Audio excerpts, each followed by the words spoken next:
sebagai pengelola program tuberkulosis itu menurutku enak nggak enak sih. Halo teman-teman, selamat pagi. Ini adalah hari keempat saya sebagai ASN di salah satu puskesmas di Kabupaten Bima. Nah, seperti biasa ya teman-teman, mulai dari jam 6 pagi ini sudah mulai siap-siap karena memang jarak dari rumah ke puskesmas ini lumayan jauh teman-teman, hampir 1 jam ya, jadi kita harus prepare lebih awal dulu teman-teman biar cepat nyampe nanti pas di puskesmas dan dapat apel pagi. Oh iya teman-teman, sebelum itu tentunya kita harus panasin motor dulu ya, biar motornya nggak cepat rusak teman-teman. Nah, inilah dia perjalanan saya dari rumah ke puskesmas tempat saya mengabdi saat ini. Jaraknya lumayan jauh, tapi suasananya itu untuk pagi ini sangat sejuk teman-teman. Nggak ada mendung, nggak ada hujan. Nah, ini udah nyampe di puskesmas dan alhamdulillah saya dapat mengikuti kegiatan apel pagi. Dan sekarang kita masuk ke ruangan dan finger dulu teman-teman. Nah, setelah tadi sudah kita finger dan saya langsung masuk ke ruangan saya, yaitu ruangan poli TB. Karena memang ruangan TB ini adalah dia pisah dari ruangan lainnya paling belakang, jadi kita harus lewati lorong belakang teman-teman. Dan karena sebelum pulang kemarin kita wajib harus matikan lampu dulu sama kipasnya dimatiin juga, karena lumayan juga buat hemat energi listrik teman-teman. Dan sebelum kita memberikan pelayanan tentunya kita harus wajib yang namanya kita bersih-bersih dulu ya teman-teman, karena siapa tahu ada banyak debu dan lain-lain, supaya kita juga merasa nyaman dengan ruangan kita sendiri. Terusnya memang ruangan TB itu tidak boleh banyak kotoran maupun debu, karena kuman TB itu dia paling seneng sama yang ruangan yang kotor, berdebu, sama yang lembab. Oh iya teman-teman, setelah saya cek jadwal pengambilan obatnya, ternyata hari ini ada 2 pasien yang harusnya datang ambil obat di puskesmas. Karena memang dalam tata laksana terapi pengobatan TB ini dia harus wajib minum obat TB ini setiap hari itu secara teratur. Karena sebagai pengelola program tuberkulosis itu enak nggak enak sih, karena kita harus benar-benar memantau dari segi efek samping obatnya, kemudian apakah pasien ini datang atau rutin ambil obat. Tapi alhamdulillah untuk pasien yang diobati di puskesmas ini, mereka semua datang rutin sesuai dengan tepat waktu untuk jadwal pengambilan obatnya teman-teman. Oke teman-teman, videonya cukup sampai segitu dulu ya. See you next video, bye bye.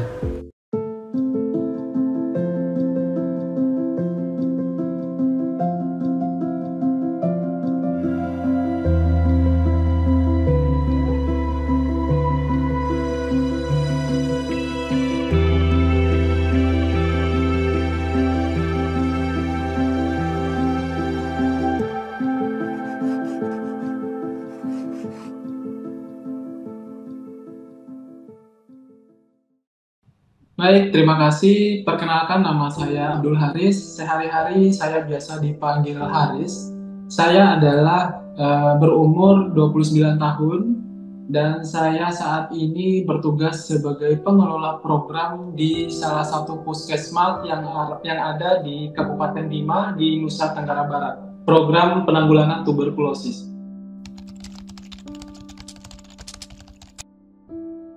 Saya mulai bergabung di program tuberkulosis ini untuk di puskesmas sebelumnya adalah 1 April 2023. Kemudian saya pindah lagi ke puskesmas lain, tapi tetap satu puskesmas yang ada di Kabupaten Bima ini, yaitu bergabung 1 Mei 2024. Saya bekerja di wilayah di Kabupaten Bima ini memang keadaannya tidak seperti di kota ya, karena jarak memang rumah orang itu agak berjauhan dan wilayah kerja di puskesmas ini itu hanya sebanyak 6 desa.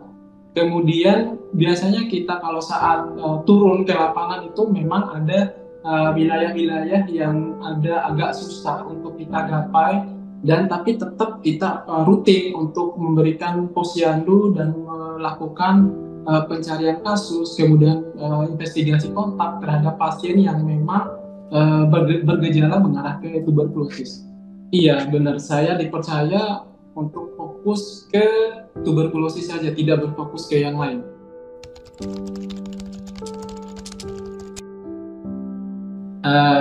Jujur, karena awalnya salah satu mata kuliah atau penyakit favorit saya saat itu waktu kuliah adalah tentang tuberkulosis.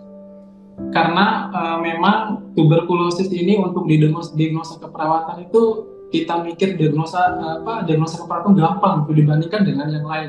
Nah, kemudian dalam penanggulangan TB ini sebenarnya banyak teman-teman yang tidak mau pegang program TB karena mereka semua rata-rata takut berisiko terkena. Itu karena kita tahu bahwa penyakit TB ini memang penyakit yang sangat-sangat gampang menular dibandingkan dengan penyakit yang lain. Gitu. Karena saya diberi tanggung jawab, diberi tugas yang memang harus saya kerjakan dan bekerja dengan baik, berintegritas tinggi demi menanggulangi masalah TB yang ada di Kabupaten Bima.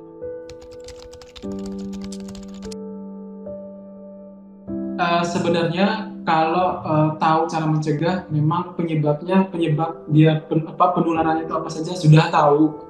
Nah, kalau sebenarnya ke masalah takut itu jujur sebenarnya saya juga takut sebenarnya. Cuman saya harus benar-benar pola hidup, pola makan, jaga imunitas itu yang paling penting. Karena kuman TB ini dia akan menginfeksi apabila daya tahan tubuh seseorang itu lemah. Gitu.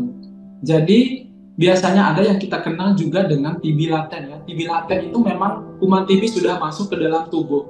Cuman dia masih tidur, dia belum bangun. Artinya belum menginfeksi organ tubuh kita. Nah, kapan dikatakan kuman TB ini dia bangun dari tempat tidurnya gitu? Apabila daya tahan tubuh seseorang itu lemah atau turun. Nah, barulah kuman TB ini dia menginfeksi dalam tubuh kita, terutama di paru-paru.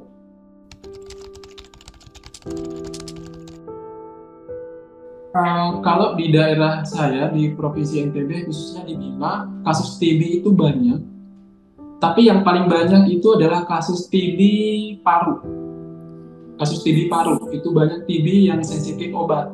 Kalau TB yang resisten obat itu belum terlalu banyak. Ada di setiap kecamatan yang ada di wilayah Kabupaten Bima ini ada. Cuman dia nggak terlalu banyak seperti yang TB SO. Itu sensitif obat. Dan biasanya juga ada banyak TB ekstra paru, itu biasanya itu TB kelenjar, itu banyak di sini. Kalau di puskesmas ini setiap hari itu setiap hari ada yang screening misalnya kayak gejalanya yang mengarah ke TB. Apalagi saat kita turun posyandu di lapangan itu memang kadang satu hari ada 2 atau 3 suspek TB yang benar-benar harus kita teruskan untuk diperiksa ke vaskes lanjutan atau misalnya ke puskesmas atau rumah sakit.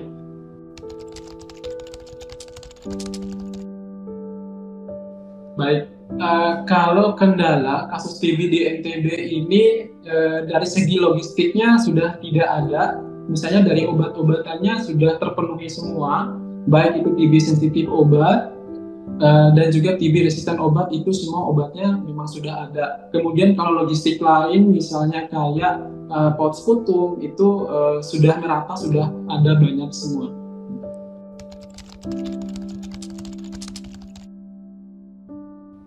Banyak keluhan-keluhannya, terutama pasien yang awal-awal minum obat ya, entah itu pasien TB sensitif obat sama resisten obat. Mereka banyak sekali mengeluhkan terkait dengan efek samping obat, terutama mereka mengeluh mual, kemudian gatal-gatal seluruh badan, itu sangat banyak sekali.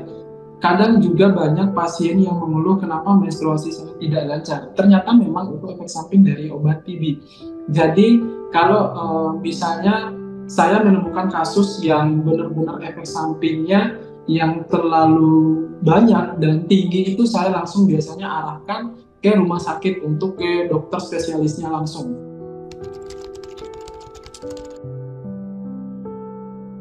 Ada yang saya temui juga pasien dengan hal demikian, karena mereka walaupun sudah terdiagnosis TB dan mereka sudah berjalan minum obat, tapi di tengah jalan itu putus karena memang efek samping obat, yang walaupun kita sudah memberikan edukasi tentang bagaimana dampak yang dirasakan atau dampak yang dialami nanti apabila bapak ibu ini berhenti minum obat. Tapi memang pasiennya susah untuk diberikan edukasi. Jadi kita juga kembali ke hak pasien, kita juga tidak boleh memaksa apa yang menjadi hak pasien gitu. Yang penting kita sebagai nakes, kita sebagai pengelola program sudah memberikan pengetahuan, sudah memberikan ilmu terhadap kondisi pasien saat ini apabila pasien tersebut putus obat. Nah, kalau di wilayah kerja saya saat ini itu mereka lebih banyak mau melakukan pengobatan. Hanya sedikit saja, hanya beberapa, misalnya 10 dari hanya satu orang aja yang nggak mau melanjutkan pengobatan. Istilahnya menolak pengobatan karena mereka menganggap bahwa penyakit TB ini adalah penyakit yang mengucilkan dari orang lain, kemudian penyakit yang memalukan gitu. Makanya mereka tidak mau penyakitnya ini diketahui oleh orang lain, padahal mereka ini sudah terdiagnosis tuberkulosis yang memang harus dimulai ditata laksana, di treatment sesuai dengan diagnosisnya.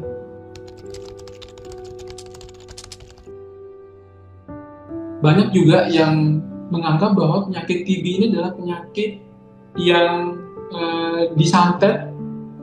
Nah, karena gejala TB ini ada yang kayak batuk darah, kayak muntah darah, itu anggapan mereka itu adalah penyakit ini bukan penyakit TBC, karena mereka meyakini bahwa penyakit ini adalah penyakit yang disantet gitu, diguna-guna. Gitu, banyak juga seperti itu. Nah, biasanya kalau misalnya saya menemukan kasus seperti itu kita memang harus sedikit lebih aktif, harus sedikit lebih bersemangat. Untuk yang pertama itu adalah kita tetap memberikan penyuluhan. Artinya kita harus meyakinkan mereka bahwa penyakit ini bukan adalah suatu penyakit yang guna-guna atau bukan penyakit yang dari dukun, karena memang gejala yang dirasakan Bapak Ibu ini adalah penyakit yang sudah mengarah ke penyakit tuberkulosis. Jadi penyakit yang tuberkulosis ini ada obatnya dan itu bisa sembuh dengan catatan Bapak Ibu harus minum obat TB ini secara rutin, minimal 6 bulan.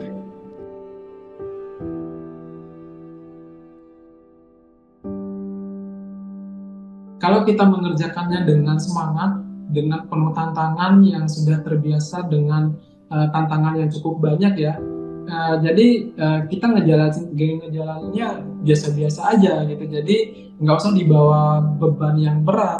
Kalau misalnya pertanyaan dari TB ini seperti makanan ya, kalau makanan apa saja sih yang boleh dimakan oleh orang TB gitu-gitu. Kemudian pertanyaannya tuh lebih banyak ke efek samping obatnya.